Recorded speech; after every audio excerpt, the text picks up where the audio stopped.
Our crew actually was kind of nagging us several years ago about would we get back together. It was the 20th anniversary of Cracked Review, our breakthrough record being released, and everybody thought, that's a nice round number.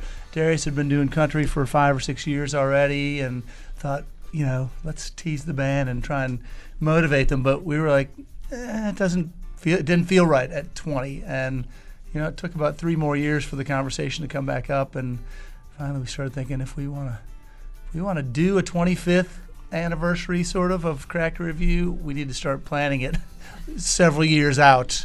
So we've been planning a little bit, and but no, nobody here brought it up actually. It's our crew. Imperfect Circle. We just when we decided to tour, we knew we wanted to make another record, and it's just for us, we're song guys, and putting the songs together was the most important thing to us, and finding songs and writing songs and doing all that, and so. We discovered while making this record. Well, didn't discover. We knew when we were making this record that no matter what we try to do, we're going to sound like us, no matter what. And so, we just, like old school, we just went in and got the songs and just said, let's do this. And we did it our own way. We didn't want to wait till our record was done before we toured. And so we just went ahead and toured, and, the record will be done when we're done. I think Imperfect Circle is just a great way to describe our journey, from being 18 and 19-year-old kids, going through doing all the stuff we've done and going through all the stuff we've been through, now being 53 and 54 and 52 and have kids that are grown and stuff like that. It's just the Imperfect Circle is perfect because definitely nothing was perfect about our lives, and so I think it's a great name for the record. It describes us perfectly.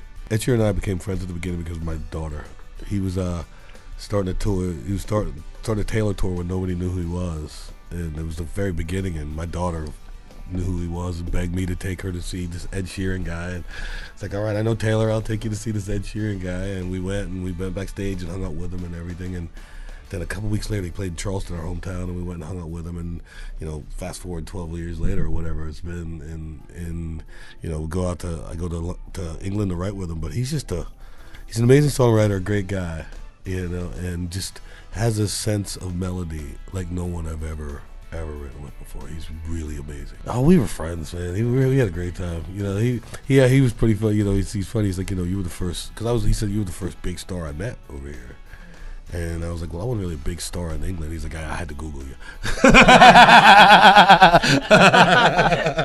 The first time I heard us on the radio, me and Dino were riding in his blue old station wagon, and Mark was working at the local radio, college radio station, and he played I Don't Understand, which was an old song that was awful. Good luck and yeah. And Dean and I turned it off. We did. It's available on our new box set, by the way. Is it? Yeah, in case you want to put it on and then just turn it off. Yeah. You may have the same feeling that Darius did.